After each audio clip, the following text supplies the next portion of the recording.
preço da vida a arder, de medos tão pequenos que custam a esquecer. É filosofia em surdina dita num tom bem quente, um blues sardónico de um português paciente.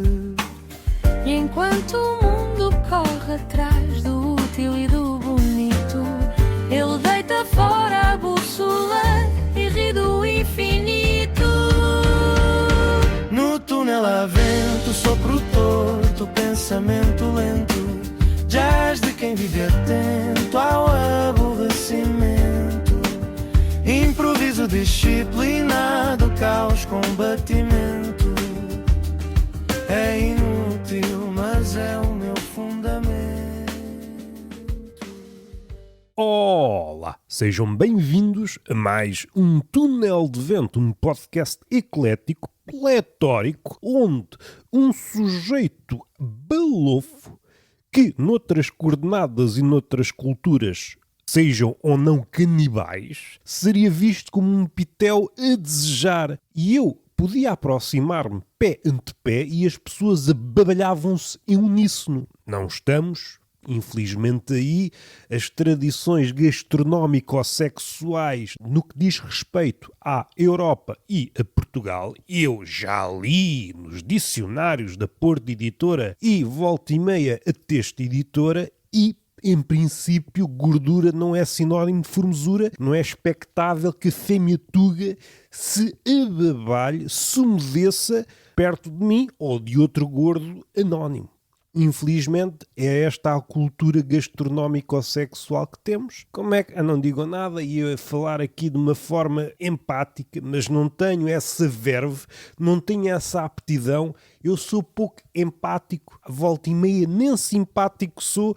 Mostra alguma compaixão, mas é uma palavra que eu em desuso. Eu só quero é folia vertiginosa. E quero dar um acrescento, que é um acrescento saudável, que pode ser posto em prática com ou sem nota ao barulho, nestas alturas mais friorentas em que os velhos caem que nem tordos das suas cadeiras, pois não é comum vê-los pendurados às árvores e é que eles caem. Uma história que um velhote de 80 anos achou por bem, estava todo mal amanhado numa cadeira, o que eu vou fazer é pôr um escadote perto de uma laranjeira e vou ver se há fruta. Tropeçou, foi subir ao escadote, aquela merda cai, pronto, acabou-se o velhote, não há fruta para ninguém nesse dia, ninguém bebeu sumo de laranja em homenagem ao velho. A laranjeira estava carregadinha de fruta e durante as próximas semanas ninguém comeu laranjas, ninguém bebeu sumo, ninguém aspirou vitamina C porque o velho morreu. Era de mau tom e essas pessoas começaram a ter carência de vitamina C.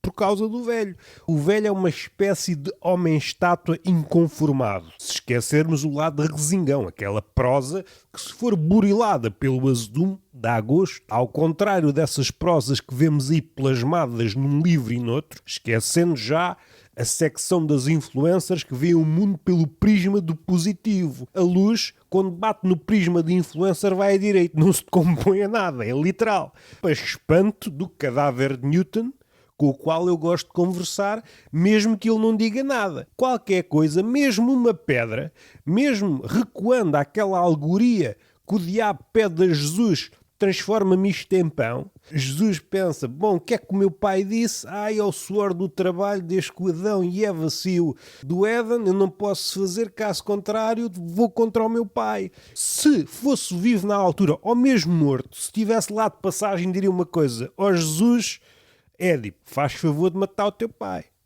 porque tu vais morrer e entretanto andaste a vida toda e a morte toda, e isso é que custa, nem na morte te emancipaste, passas a eternidade toda debaixo dos colhões do teu pai e encadeia já, eu sou ele e não sei quê, 3 em 1, como um shampoo, ou um shampoo, como dizem alguns, shampoo de marca branca, aí temos de mudar qualquer letra. Bem vistas as coisas, a dislexia é uma pronunciação de marca branca, que é para não pagar os direitos a essas cenas. Como é que está aí a vossa relação com o Montenegro? Este Trump de Pechisbeck, uma maravilha.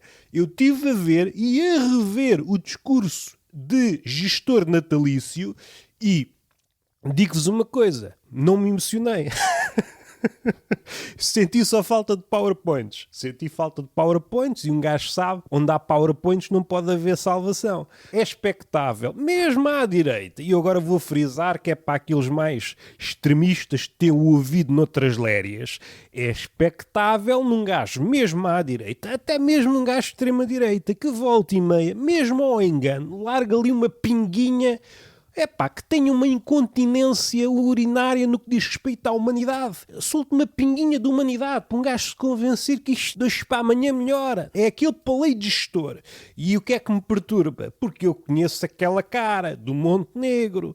É um gajo que está sempre em modo carinha thumbnail de YouTube. Carinhas que parece que está a fazer um casting para ir parar ao thumbnail do Pedro Teixeira da Mota, numa altura que é para a família, para o Natal e etc. e vai por aí fora, o gajo não consegue expressar nenhuma expressão que é mesmo assim. Então o gajo anda neste teatro das operações como a Ventura e numa altura em que é para dar calor humano, ele só dá calor de gráficos. Assim um gajo não se orienta e a eficácia e a produtividade e a mentalidade da Ronaldo. Ora, do Ronaldo, o que é que um gajo pode dizer? Eu tenho estado operacional no que diz respeito à exegese da palavrinha do Ronaldo. E estou em crer que o Ronaldo nunca disse uma frase que mereça ser pichada. Um gajo entra por aí afora e pelo facto de ser quem é, números, bolas e sim, eu acho que a única citação que vai ficar após a morte do Ronaldo é o sim. Um escritor, um virtuoso do qual conseguimos resgatar a custo, porque o sim já tinha sido dito noutras formulações, mas aí é que a poesia entra e aí é que o Cristiano é poeta. O gajo disse um sim de uma forma memorável. O meu sim não é tão memorável como o sim do Ronaldo. Sim! Se perguntarem às pessoas, mesmo pessoas amigas, repete na forma como o Roberto diz um sim. Epá, não me peças isso. Diz lá o sim do Ronaldo. Sim! Mas eu não consigo chamar a minha amada como sim. Não consigo pensar no amor, não consigo pensar na morte, nem consigo pensar no meu talão multibanco. A minha obra de cabeceira, que eu olho, que nunca me canso de ler e reler, segundo e tal Calvino, temos de regressar aos clássicos e nunca cessa de falar comigo. Esta nem o Calvino escreveu nas propostas para o novo milénio, olha lá o que é. O Montenegro, o nosso Trump, é o Trump possível. Se esforçar, está a correr desgalgado rumo à assíntota que é parecer-se com o Trump. Não há humanidade, é um gestor.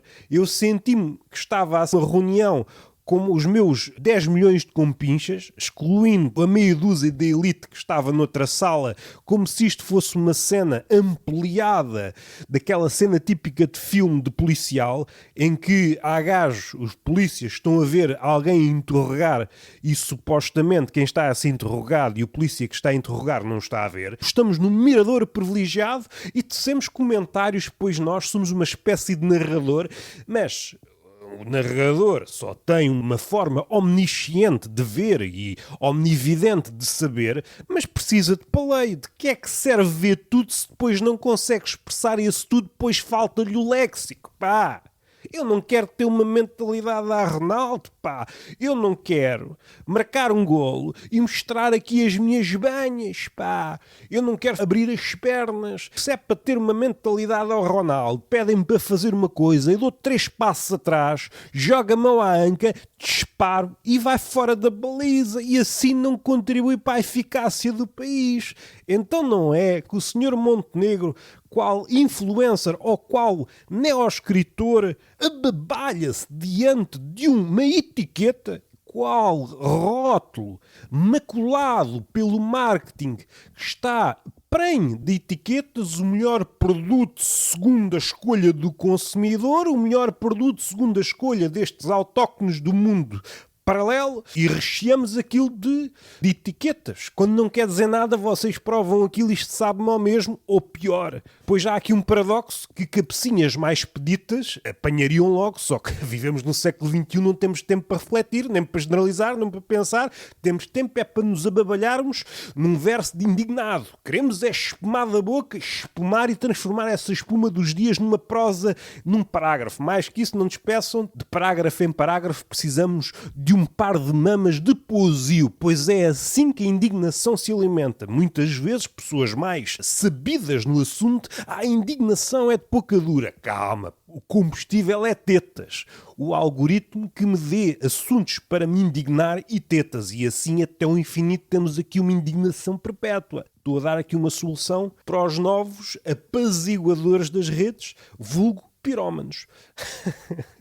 Onde é que eu quero ir? Não quero ir a lado nenhum. Não quero falar do Trump, não quero falar do Montenegro, porque é uma pessoa cujo discurso me entorpece, fornece-me tédio às pasadas. Eu posso estar entusiasmado, às vezes dá-me pá e ouço aquilo e morro por dentro. Eu acho que estamos numa altura, para citar as palavras do Montenegro e já agora Cristiano Ronaldo, sim, numa época decisiva, estamos à espera do rótulo da Economist. Há uma revista que diz, isto é uma economia boa, e nós, um país, arma-se em produto. Nós somos uma publicidade, somos um outdoor. O mal, como diz o filósofo, foi quando o Reagan mostrou as dentuças. Porque umas boas dentuças é sinónimo de grandiloquência e grandiloquência é sinónimo de verdade. Nós fazemos aqui uma sinonímia macabra quando devíamos dissecar aquelas palavrinhas onde não há sequer um pingo de humanidade. Eu olho para o Frankenstein, agarro naquela cabeçorra, o que é que se está a passar connosco? Este é um monstro. Como é que nós elegemos este gajo? Digo-lhe eu e depois começamos a jogar e o strip macabro que nos é habitual. Eu quero recuar aqui para um ponto. O Montenegro é muito capaz a dizer frivolidades, já sabemos, foge com o rabo à seringa, daí ter criado obstáculos ao Sistema Nacional de Saúde. Se é para fugir com o rabo à seringa, não é preciso pessoas que operem com a seringa, então é despachá-los, é tornar mais eficaz, e entretanto o Montenegro operou, eu já vou à ideia que tinha elencado anteriormente e não fui até ao final. Já agora vou logo porque estou aqui a congeminar. O Montenegro foi um dos parteiros de uma nova ideia que é, contraria muitos filósofos, o tédio é amigo da criatividade. E o tédio do Montenegro é um dos primeiros a criar aqui uma espécie de oxímoro. É um tédio estéril. Assim que somos acometidos pelo tédio estéril providenciado pelo Luís Montenegro, paz à sua alma no que diz respeito à sua alma, alegadamente, pois um gajo nunca sabe se ela alguma vez existiu, um gajo fica estéril. Eu deixo de saber escrever, eu deixo de saber pensar, eu transformo-me num homem estátua.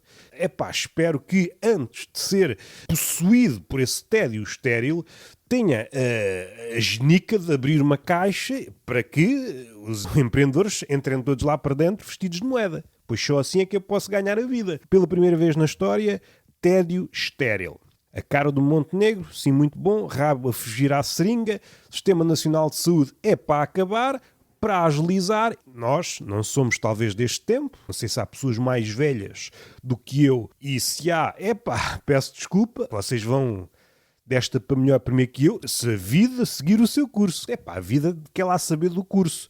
A vida não está com mapa, vai à desgarrada. A vida é turista e com tempo, não tirou 15 dias. A vida tirou muito tempo para andar aí na vadiagem. E por isso ela faz o que quiser, quer a mim, quer a vocês. Por isso deixem-se de merdas. É expectável que tu vás primeiro porque eu tenho 30 anos. Eu tenho 80, mas ando a beber batidos de espinafre, eu vou morrer aos 140.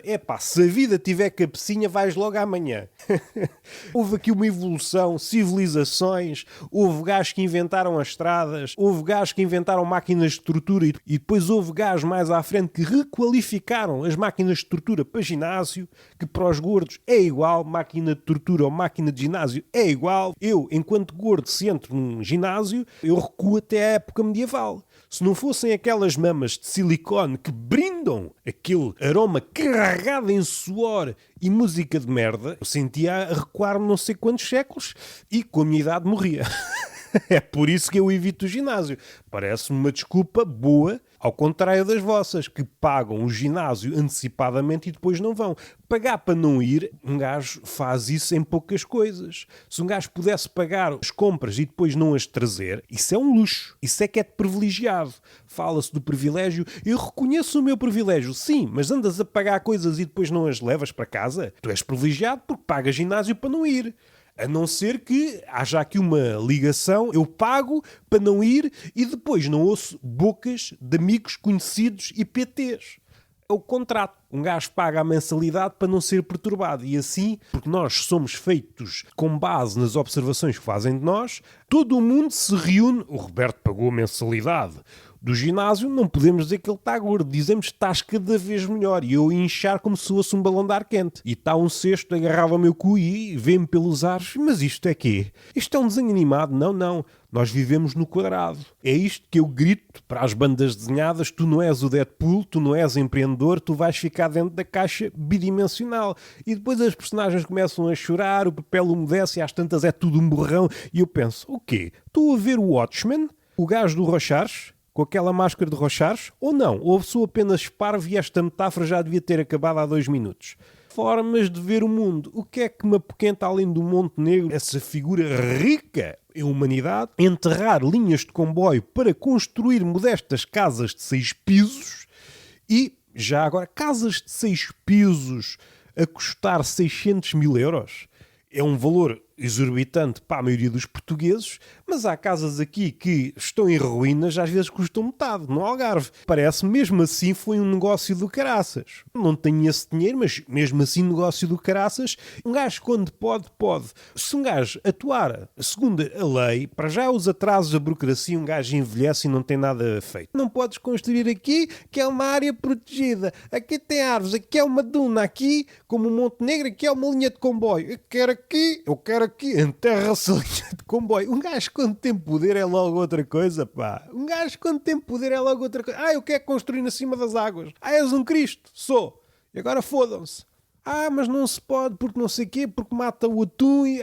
quero que o atum se foda, como as sardinhas. O que é que me apoquenta? Houve o Natal, não tenho nada para dizer. O que eu tenho a dizer é uma história que eu vi e que vou macular com graça. Porque eu não quero realidade aqui neste podcast no Túnel de Vento.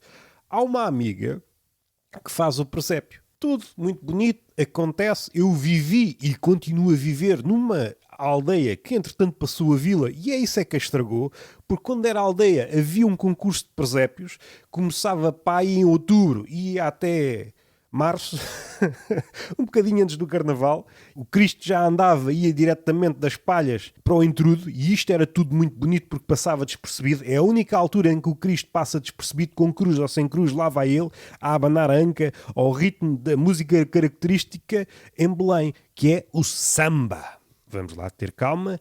Esse concurso que era aguerrido, temos aquele elenco normal do presépio, mas depois há aqueles, eu vou fazer desta divisão de um pavilhão um presépio. Milhares de bonequinhos. Vocês olharam para um bolo de anos subútil, o quê? Dá para pôr 22 gajos neste quadradinho? Então numa sala de regra 3 simples, não sou boa matemática, vou comprar todos os bonecos e vou pô-los aqui ao calhas. E é Moinhos, e é Quixotes, e é portugueses, e é espanhóis, é o Afonso de Henriques, depois vocês já não sabem, porque andaram a faltar à escola. É um Cristozinho, é a Maria, é o cornudo, é uma pomba, é o burro, é a vaca e depois... E depois, vou pôr aqui um lince, mas escondido. Fui ver ao zoológico de Lagos, havia lá um lince, supostamente, só estavam ervas. E eu tenho de imaginar que o lince estava lá. O lince pode morrer. O lince está sempre a dormir. Havia no outro lado outra espécie de linces que dava para ver o lince. No outro lado, o matagal estava alto e eu não vi um lince. Quem é que me diz a mim que há linces? E depois o biólogo, eu estudo dos linces, mas é só quando eles aparecem. Quando é que foi a última vez que viste? Há 15 anos. Está extinto? Não está? Ou o gajo gosta muito de dormir? Ninguém sabe. Voltando para o sítio onde a empatia vinga. Voltando ao presépio. Há pessoas que entram em delírios. Infelizmente, aqui na minha vila perdeu-se esse delírio. É tudo presépio fabril, que vem da China. O Cristo vem embalado da China para cá. Ele soubesse o que tem de andar. O gajo nasce, é embalado. Não nasceste, deixa de estar aqui, guardado numa despensa num sítio, sei lá, com as baratas e o caraças e com os tubérculos a criar grelo, e depois é desempacotado umas semanas antes de nascer, e ele pensa, eu nasci, não, está calado, tu vais nascer. E isto é tudo muito complicado. É o mesmo que uma pescada ir a um psicólogo. A pescada. Disseram-me que antes de ser pescada já o era. Isso quer dizer que eu, enquanto pescada, não tenho livre-arbítrio? Dizes ao psiquiatra, e o psiquiatra, prefiro carne. Voltando ao Cristo, há aqui uma amiga que faz o seguinte: tem 2 ou 3 cristinhos, um, dois, três Jesus, ou três mexicanos, o que vocês preferirem, estão guardados. Ou seja, eles já nasceram, porque eles estão lá. Estão guardados, estão os três. Porque houve uma vez, há uns anos recuados, que tinha só um e partiu-se. Um Cristo escaqueirado, um Cristo maneta ou um Cristo decepado. E isso parecendo que não dá mau aspecto, porque nós temos outra realidade do Natal, à exceção do Montenegro, porque tem outras visões. Ora, o que é que ela tem? Agora tem para aí o Cristo oficial e 2 Cristos suplentes. É como se fosse um ator de ação. Tem os seus duplos. Recorre àquele, mas enfalhando, tem outros para substituir. A ausência de Cristo até era mais Cristo do que a sua presença. Agora vamos para o literalismo. Monta o presépio todo, tem lá os Cristos arrumados, ninguém sabe. Eu é que sei onde é que anda o Cristo, diz ela. E isto é cristamente errado, porque Deus está em todo o lado e Cristo não lhe fica atrás, à exceção do final do mês, que aí ele ausenta, só olhar para o talão do português. Porra, tanta miséria, nem para mim eu quero isso. Ela esconde os Cristos e só no dia do nascimento de Cristo é que nas palhas onde qualquer um se podia espojar, é que ela põe lá o Cristo. Agora que nasceste estás aí. Se olharmos bem, há Cristos que antes de nascer já estão nas palhas. Estão 2 meses nas palhas antes de nascer. E é por isso que ele está com as pernas e os braços abertos. Não está ali a ensaiar o gesto da cruz que mais tarde custa-lhe a vida e essas coisas, é o logótipo da igreja. Uma coisa, eu estou aqui antes de nascer eu sou uma pescada. Bandidos. Então como é que vai? Não digam nada. Aconteceu o Natal, foi isso, não há assim grande coisa, o ano está a passar, grande Montenegro, Manuel Coisa Vieira, grande gás, não tenho grande coisa para dizer. Entretanto saíram. Não saí Tortulho Mentiroso, está parado. Na próxima semana também. Reata no início de janeiro. Saiu um Cancan, do Chã, Cabaré Rabelais, Aquilos, Avalanche, Poeta Estagiário. Em princípio sai um peixe fresco. Eu tenho muita coisa escrita e queria lançar qualquer coisa. É a única promessa que eu faço e, se for uma promessa eleitoral, já sabem para onde é que vai. E já que estamos aí, e eu queria dizer, e há pouco não disse no início, na altura do frio, onde os velhos caem que nem tordes das árvores, literalmente e figurativamente falando, o que só prova a polissemia do velho, no que diz respeito à queda, se for um velho vestido de tordo, que sobe às árvores só para cair e morrer, como é que vocês me interpretam? Esse é um poema e morre. Mas antes ainda lhe dou um cigarrinho, porque isto vi nos filmes. Moribundo, quando está prestes a morrer, quero um Icos. Não. Se é para um Icos, não mamas nada. Ou fumas um cigarro antigo ou não fumas nada. Mas eu já me desabituei desse cigarro, eu estou a morrer, faz-me a vontade. Não, então se eu não fazes a vontade aos meus filhos, vou fazer um moribundo? Tu tens de ser educado mesmo na hora da tua morte. Deus há-te receber educado, não vais para lá estragar-te. Encoraja-se as pessoas nos dias frios a beber bebidas quentes, roupa quentinha, tudo muito bem. Porque, caso contrário, ou são parvos ou são brasileiros que, independentemente da altura do ano, gostam de andar de calções e de chinelos. É pessoa que, e aí é que me magoa, não sou contra brasileiros que calcem chinelos toda a altura do ano, manga curta, calções, mas agora, se tu, à meia da tarde, sais à rua assim e depois numa altura qualquer, mais à noitinha dizes está frio, temos a burra nas couves. Porque o frio não apareceu agora. Ele mostrou-se ao longo do dia. Agudizou-se agora. Agora vais dormir de chinelos. As mantas foram inventadas para os portugueses e os brasileiros. Foi isso que o português tentou quando colonizou o Brasil. Aqui estão as mantas. Ele, não quero, tenho chinelos. Toma as mantas, caralho. Veste qualquer coisa. E as índias com as mamas de fora. Veste qualquer coisa. Isso é comportamento de opressor. Não sei se é. Isso é comportamento da avó, porque a avó quer as pessoas quentinhas. E além da roupa quente, o que é que falta? Porque isso é uma mensagem propalada nestas alturas todo o santo dia, à exceção se o mundo acabar e aí pronto. Há sempre tempo para o apocalipse. Pode não haver tempo para mais nada. Para fazer uma boa picanha, pode não haver tempo para fazer um cozido, para fazer amor, etc. e por aí vai, mas agora para o apocalipse há sempre tempo. Isso digo eu ao entrar na igreja, interrompendo a missa e dizendo uma coisa, isto é um casamento, não pode interromper, só nos casamentos é que pode. Não, eu agora quero interromper aqui. Para o apocalipse há sempre tempo. E saio cambaleando, que é para pensarem que eu estou bêbado de sabedoria. Voltando. Roupinha quente, bebida quente e sexo. Eu aconselho sexo e aconselho que as jornalistas aconselhem os outros o sexo. Porque o sexo aquece. Fiquem com esta. Mas eu não sei. Aquece bastante. Um gajo começa a pinar debaixo das mantas, começa ali um ritmo e às tantas já não há mantas, já não há lençóis. O frio saiu. O frio tem decoro. Eu acho que o frio tem decoro quando duas pessoas ou mais, cada um trabalha com as pessoas que tem. No sexo eu sou uma microempresa, há poucas pessoas a trabalhar nesta atividade. Vocês que têm médias e grandes empresas, trabalham com outro pessoal e precarizam à vossa maneira. É isto que eu aconselho. Sexo para aquecer. E está falado. Beijinho na boca, palmada pedagógica numa das nádegas e até à próxima. Deixa soprar, deixa girar, que a vida é só ruído a desafinar.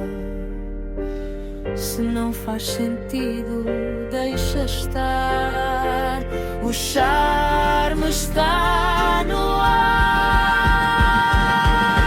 ar. No túnel há vento, E o vento leva o desalento. põe sarcasmo no momento e transforma o sofrimento num swing 100%.